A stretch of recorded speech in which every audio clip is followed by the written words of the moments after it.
অভিষেক বন্দ্যোপাধ্যায় যেদিন থেকে শ্বেতপত্র প্রকাশের দাবি তুলেছেন তারপর থেকে আজ কার্যত ৩,৪০০ ঘন্টা হয়ে গেল সেই শ্বেতপত্র প্রকাশের সাহস দেখাতে পারল না কেন্দ্রীয় সরকার। উল্টে কেন্দ্রের অর্থমন্ত্রী নির্মলা সীতারামনজি তিনি ভিত্তিহীন, বিভ্রান্তিমূলক, কুৎসাকর কথাবার্তা বলছেন।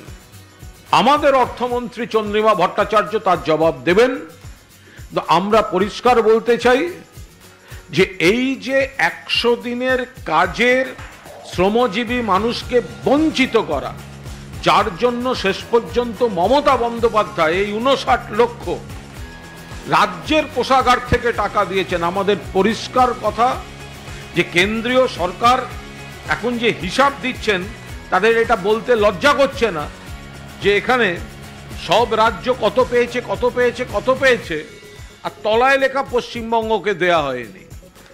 আমরা লক্ষ্য করেছি পশ্চিমবঙ্গকে না দেয়াটা, এই এত বড় অন্যায়টা জাস্টিফাই করার অপচেষ্টায় তারা বলছেন নাকি কিছু ইরেগুলারিটি।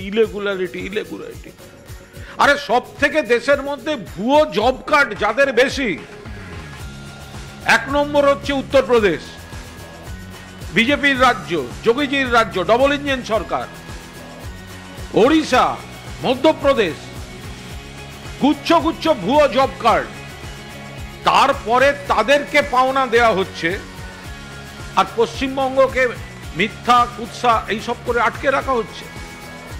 আমরা আবার সর্বভারতীয় তৃণমূল কংগ্রেস সংসদে এবং সংসদের বাইরে গণ আন্দোলন মমতা বন্দ্যোপাধ্যায়ের নেতৃত্বে, অভিষেক বন্দ্যোপাধ্যায়ের সেনাপতিত্বে বাংলার বকেয়া টাকা দিতে হবে, ১০০ দিনের টাকা দিতে হবে, আবাসের টাকা দিতে হবে, এবং অভিষেক বন্দ্যোপাধ্যায় যে শ্বেতপত্র প্রকাশের দাবি করেছেন, নির্মলা সীতারামনজি বা রাজ্যের কেন্দ্রের অন্য মন্ত্রীরা কথা ঘোরাবেন না, শব্দের জাগলারি আমরা চাই না। যদি ক্ষমতা থাকে রাজনৈতিক বক্তৃতা করবেন না, শ্বেতপত্র প্রকাশ করুন গত ৩টে আর্থিক বছরে পশ্চিমবঙ্গকে মনরেগার খাতে কত টাকা দিয়েছেন। ফলে এই জায়গায় দাঁড়িয়ে তৃণমূল কংগ্রেস আবার এই দাবিতে সোচ্চার হতে চলেছে। কেন্দ্রীয় না, এ বিষয়ে তো কোনো সন্দেহ নেই যে মমতা ব্যানার্জি একজন ফাইটার, এ বিষয়ে কোনো সন্দেহ নেই। কিন্তু তাই বলে এটা প্রশংসা করছেন বলে তার জন্যে বাংলার মানুষ প্রবঞ্চিত হচ্ছেন, বঞ্চিত হচ্ছেন, তাদের বিরুদ্ধে মমতা বন্দ্যোপাধ্যায় আওয়াজ ওঠাবেন না, এটা নয়। কিন্তু সুতরাং ওনার মনে হয়েছে উনি প্রশংসা করেছেন, ভালো করেছেন, আমার করেছেন, তা ভালো করেছেন, কিন্তু তার মানে এই নয় যে আমরা যে বঞ্চনা হচ্ছে তার প্রতিবাদ থেকে বিরত থাকব। আমরা কিন্তু এই বঞ্চনার প্রতিবাদ করেই যাব। আমাদের আন্দোলন চলছে, আমাদের আন্দোলন চলবে।